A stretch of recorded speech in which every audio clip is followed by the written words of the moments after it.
Hey, folks, thanks for tuning in to the BAMF podcast. I'm your host, Mike Lafferty, and here is our contractually mandated opening music.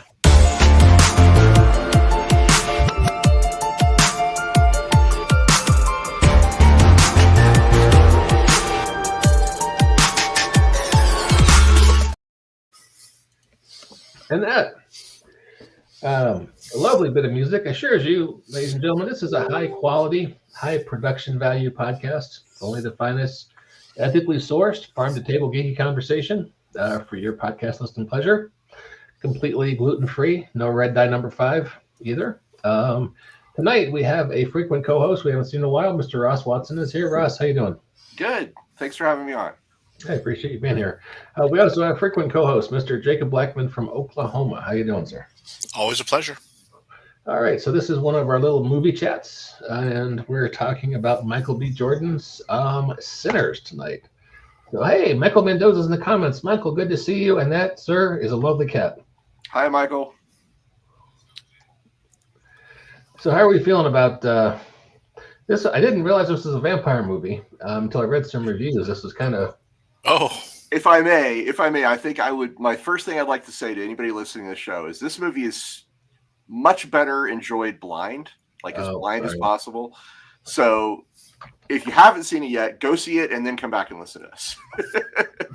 Yeah. When I heard about this movie, I knew I immediately wanted to see it because I love period piece horror, and I especially love supernatural horror. So 1932, Mississippi Delta with vampires. I'm in.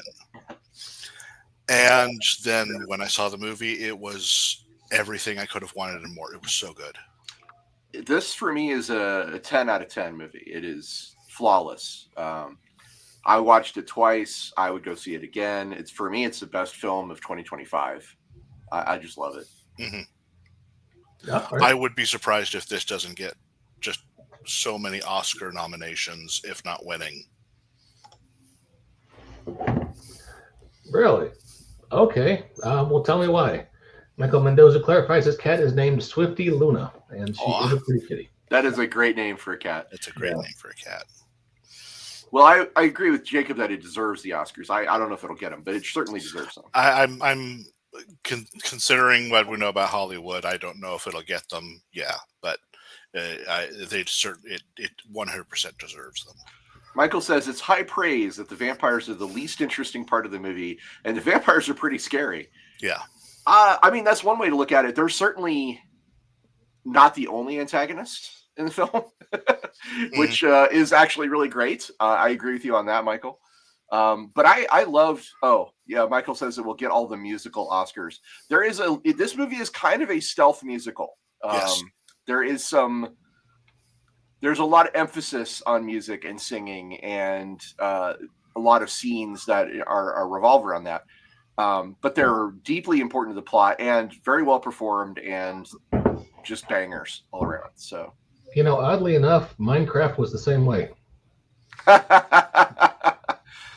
Probably one of the first things I should say about this, Jacob, I don't know if you knew this. Miles Caton is the guy who plays Sammy Preacher Boy, kind of our protagonist of the film. Mm-hmm. And this is his first movie. Okay. I'm shocked. That considering the emotion and power he brought to this film, wow, that's impressive as hell. It's got a great cast. Michael B. Jordan plays twin brothers, but you never, at least I never had any difficulty telling apart who is who, mm-hmm. which is a heck of an achievement for an actor. So good job, Michael B. Jordan.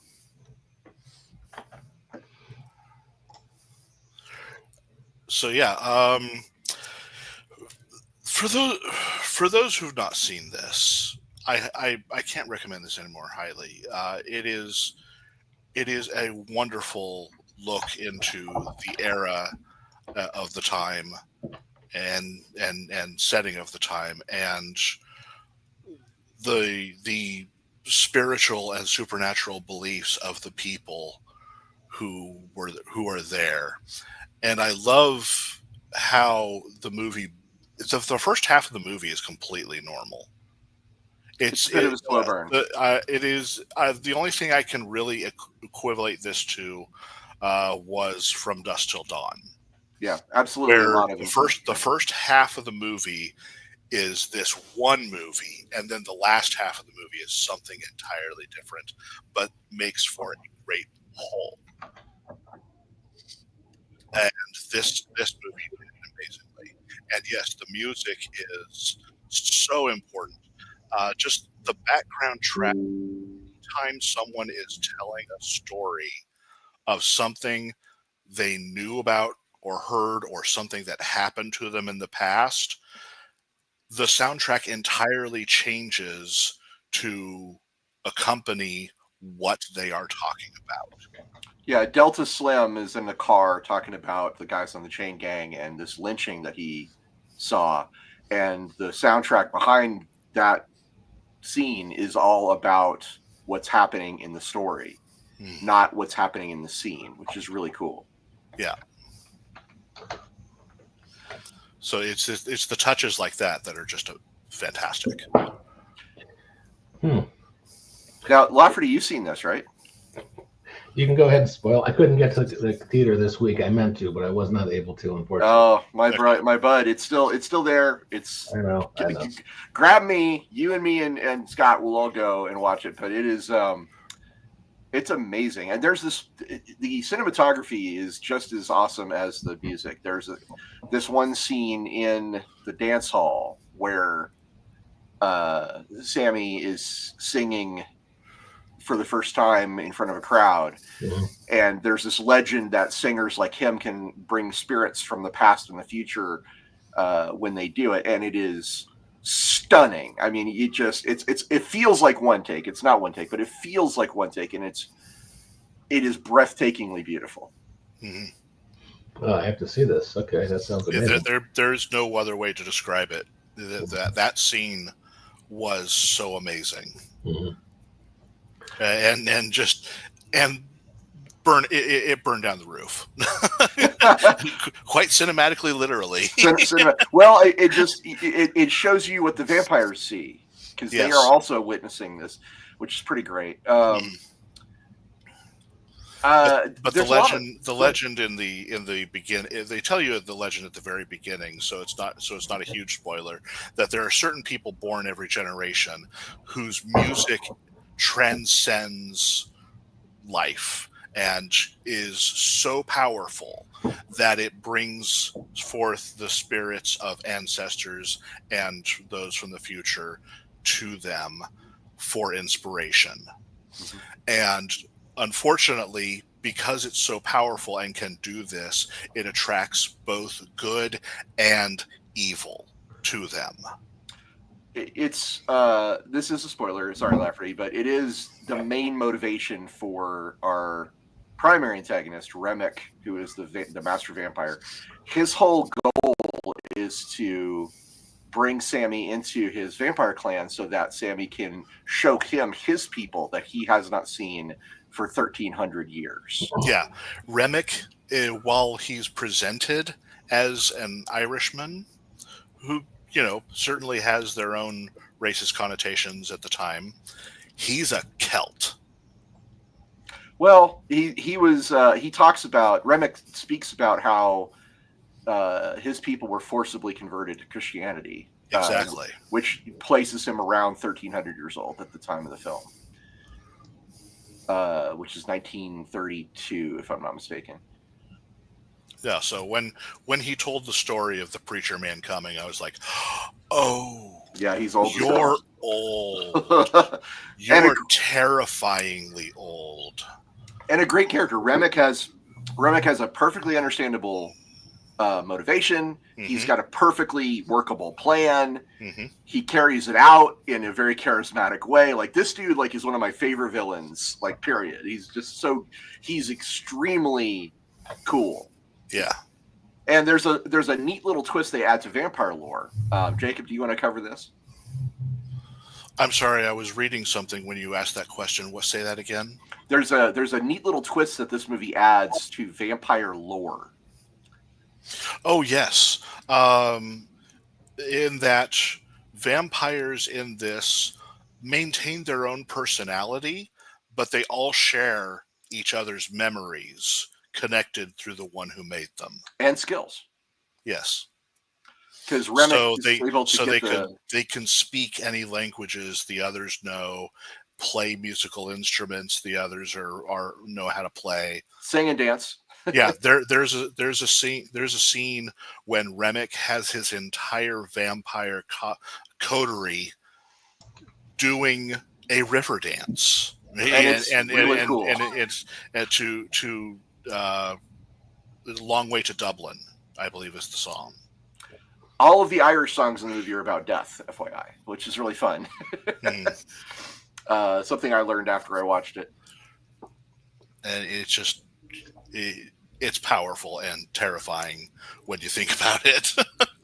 Mr. Mendoza says, "A life of music is characterized as heartbreaking and haunted by devils, and that defines the hard stakes of Preacher Boy Coming."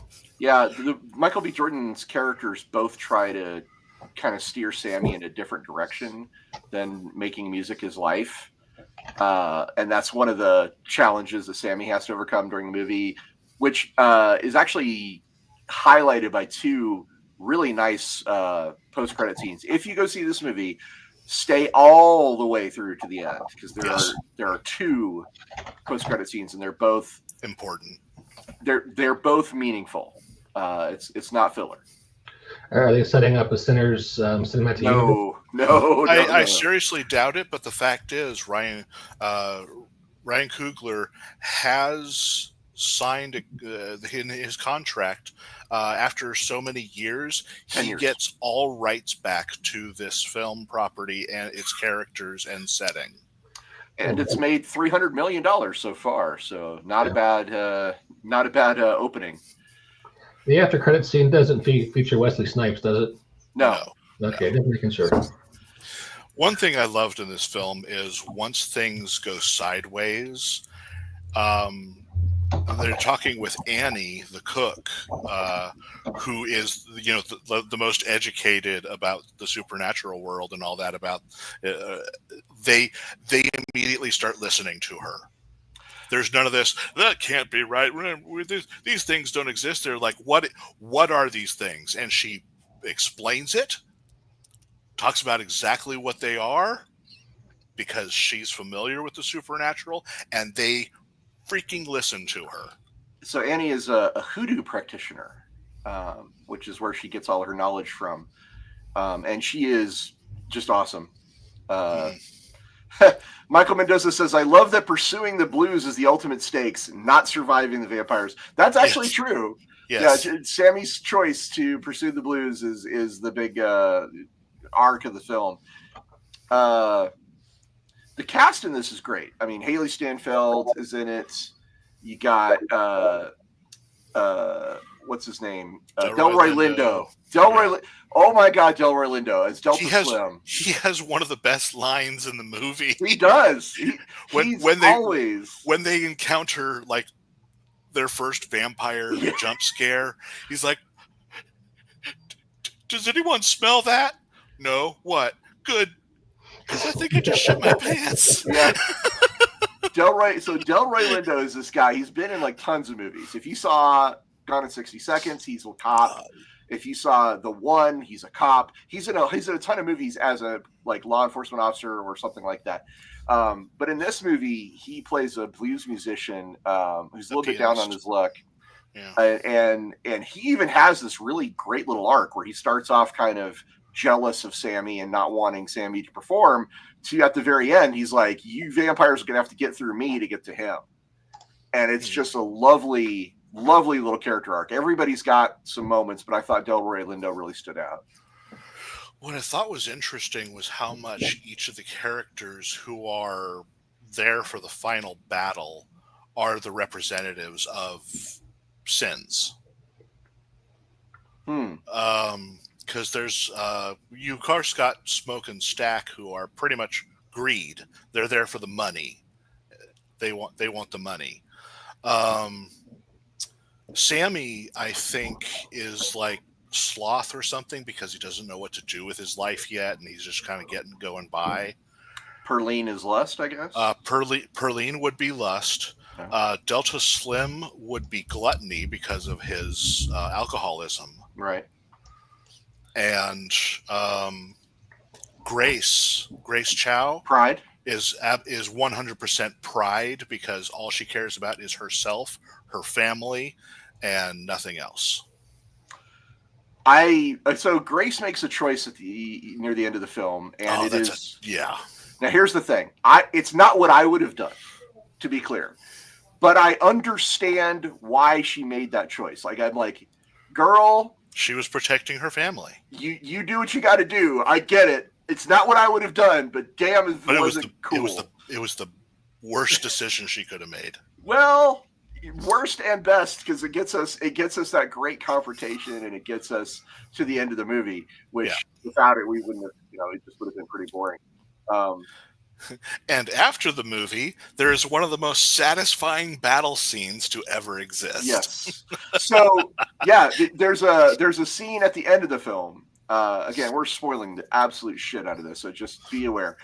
The end of the film has the most satisfying battle because it ends up being a fight between Smoke and the Klan, and he just goes ham on the Klan, just absolutely destroys the Klan, and it is so goddamn fist clenchingly awesome. You're just like, yes, yes, yeah.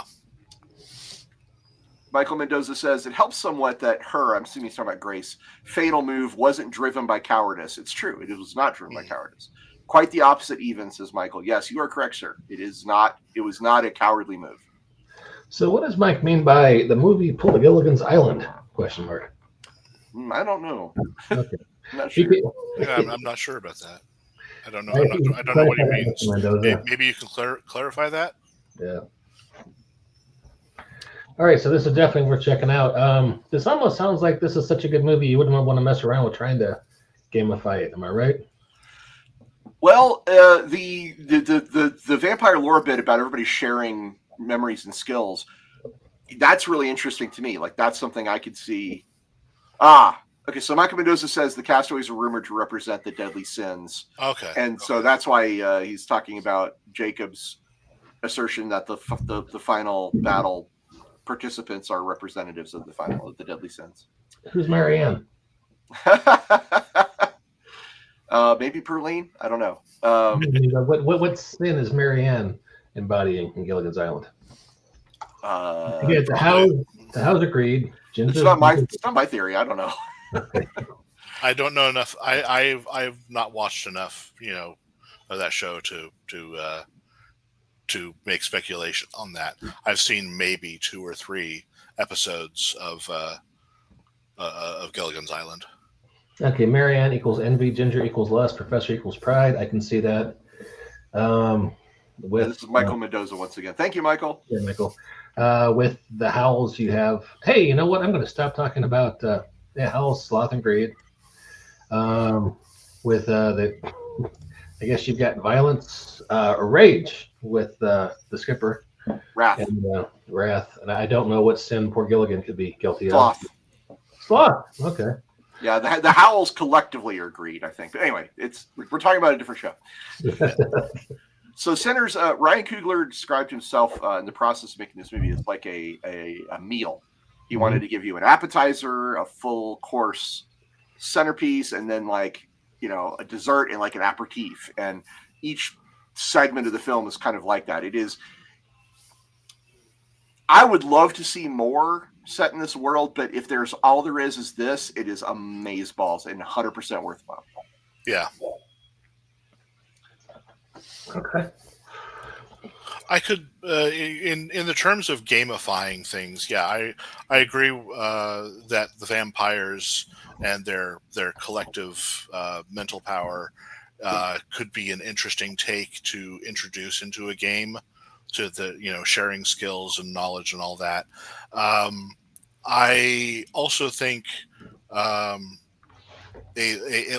bard subclass that utilizes music to summon forth celestial hosts at the potential cost of also attracting great evil, could be an interesting subclass to make for bards or musicians or any such music or performance themed class in a game. Yeah, Annie is clearly some kind of warlock or spellcaster. Smoke is clearly a fighter, a type, and Stack is a face. He's a face. So Michael Mendoza says, would have liked to see more about those vampire hunters at the beginning. At the very beginning of the movie, we see a Choctaw band of vampire hunters. And yes, Michael Mendoza, I would watch a whole goddamn movie about Choctaw Indian vampire hunters. Yeah. But they did the smart thing. Oh, look, the sun's going down. We have to leave. We're out of here. we were great hunting him during the day, but night's coming and he's going to be more powerful. We outies. Yeah, for sure. There's not a lot of great vampire hunter movies. Blade has a trilogy. So. Well, yeah. I mean, I would argue Blade, by the exception that proves the rule. There's the vampires with a $sign. Van Helsing. Yeah, a few others. Arguably, Lost Boys is a really good vampire hunter movie. Yeah. It's a vampire. Well, maybe at the very end. The Frog Brothers, dude. The Frog Brothers are vampire hunters from the start. From the jump. I want to see the Frog Brothers get a movie. That'd be great. Have you seen the sequels? God, no. There have been 2 Lost Boy sequels, primarily featuring the Frog Brothers. Okay, so there you go. Michael Mendoza says, I could see further movies not about vampires, but rather the supernatural power of music. That's beautiful. And yeah, I agree. And there was a game a few years ago. It had one of those tortured Kickstarters. I don't know if it came out. It was called Power Chords. It was all about spell casting as music. Oh, neat. Yeah, it was a cool idea. It was one of those Far West style Kickstarters where everything just crashed, then caught on fire, and the fire got radioactive. So I'm not sure if it ever delivered, but yeah. We could do a whole show on Far West style Kickstarters. Probably get a lot of people love a mess, man. We'll probably get a big audience, but I could certainly discuss Far West and some others if you want to do that sometime. But for sinners, please go watch it. This movie is so good. It's still in theaters now. Go see it before it goes away. Mm-hmm. Okay, cool. That is good. Any closing thoughts on this one?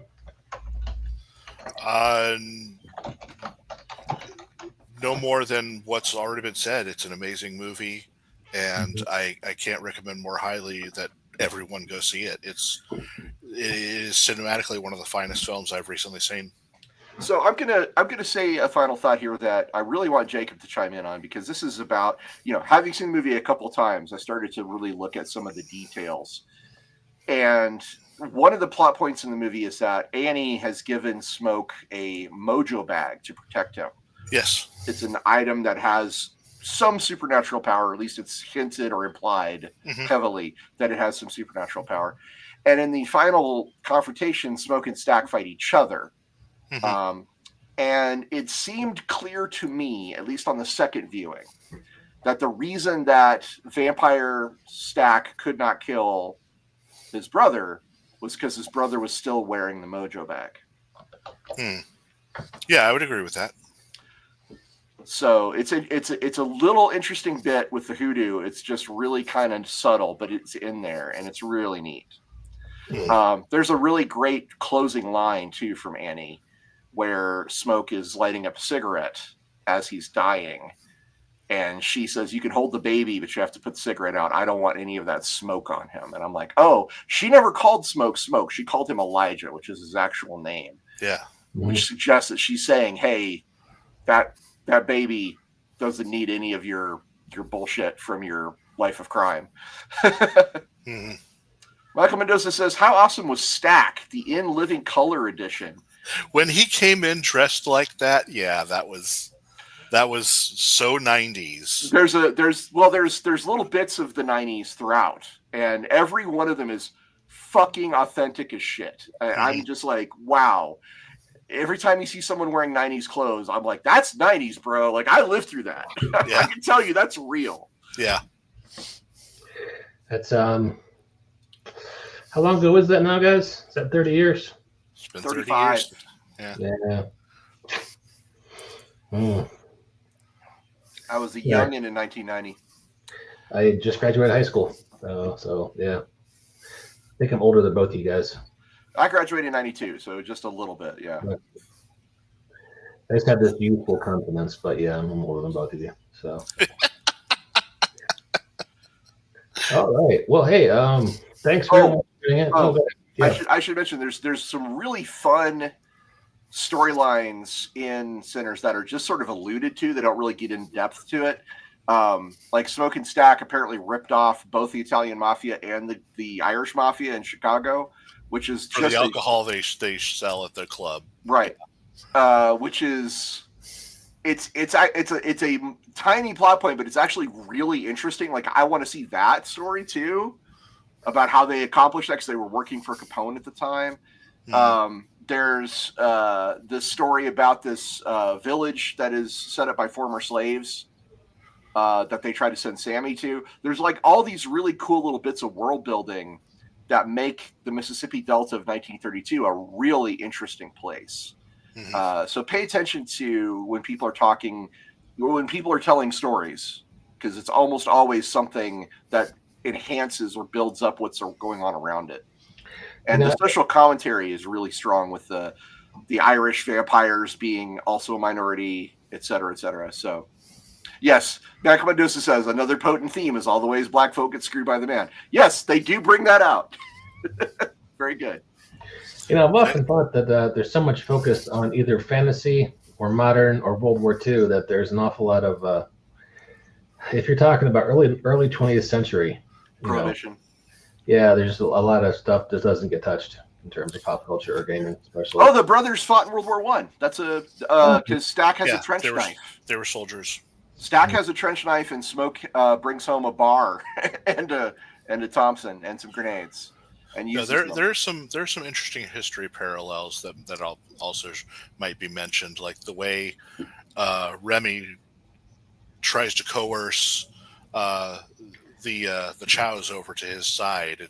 It's very much the way that white people pretty much chummed up to Asians back in the day when all the minorities were kind of hanging out together away from white people. Well, they make the statement that that white people love the blues, they just don't love the people that make it. Yeah. And Remick is an example of that because he wants Sammy's music, but he doesn't really care about Sammy. Exactly. But however, Remick and the vampires do offer a very attractive alternative because they do have this hive mind, and Remick is not at all racist. He's like, let's just go kill all the clan. I'll help you out. Mm-hmm. And it's a really, there's a moment where you can see they're all tempted. They're like, I mean, it can happen. Well, it's been long enough people have forgotten, but the Klan really didn't like the Irish either during that time frame. True. There's a story back from Indianapolis where I grew up. There was a tavern that was called the Four Leaf Tavern, and one night the Klan showed up and told them, because the Klan were basically running Indiana in the 20s and 30s. The Klan showed up, broke in the door, and said, "You got to change the name. That's too Irish. We don't like you guys having stuff." He said, "What can you change the name to?" "Whatever you want, just not the Four-Leaf Clover." So they changed the name of the tavern the next week to McShane's. Very good. So, all right, guys. Movie chat next week. Talk about The Accountant 2. I can do that. We can do all kinds of Ben Affleck puns. Fair enough. Have you seen The Accountant 2, Jacob? I haven't seen Accountant 1. Well, maybe catch up before we do that. I'll see what I can arrange. Because those are pretty decent movies. I am seeing it tomorrow. But I'm just kind of absorbed lately with the tragedy of Mr. Affleck. It's he's tried so hard and done so many things, and so often it just hasn't quite worked out the way you would hope it would. I mean, not like Henry Cavill levels, but he's incredibly famous. He's very wealthy, and he's married to Jennifer Lopez. I don't see what's wrong. Not anymore. Not anymore. Well, married to Jennifer Lopez multiple times, I still don't see what's wrong with this guy's life. So have you seen a picture of him smoking where he's just like Yeah, That's sad, so good. sad Affleck. I've seen those pictures. Yeah. And Mendoza says, Affleck! I mean, who gets to be Batman? And then they take it away and decide you're not quite good enough as Batman, so the fucking shiny vampire gets to take over for you. I mean, I should point out that his Daredevil, especially the director's cut, Mhm. is highly underrated. Like that is an actually really good movie. I seriously enjoyed the Affleck Daredevil film.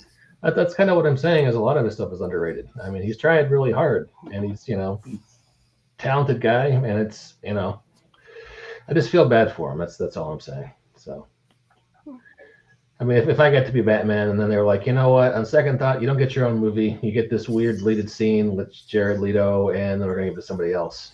I'd be salty about it. That's all I'm saying. But to be clear, the Pattinson Batman is in a different continuity than.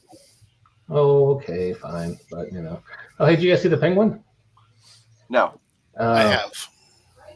Did you think of it's like, Mom, can we get the Sopranos? No, son, we have Sopranos at home. Well, there's just a lot of parallels. I mean, he's a chubby. No, the problem I had with the Penguin is, oh look, another mobster show. It is seriously there to be someone's mobster show. They're just borrowing the names from DC. That's really it. They could have slapped. They could have called this movie Capone, and just use historical figures, and it'd be the rise of Capone. That would be a whole show unto itself. Yes, it would. But go see Sinners. It's damn good. It's possibly the best film of the year. Yes. It is possibly the best film. All right, I will try to see that this week for sure. I know I always promise Ross these fast, furious, fun shows, and we're at 30 minutes. So we're getting to the point where we can't say it was fast anymore if we go much longer. So I guess we're going to wrap it up. Sounds good to me. All right, folks, thanks for checking this out. And next Friday, Talking the Accountant 2 and sharing our love and compassion for Mr. Affleck. And on that happy note, we will see you next time on the BAMF Podcast.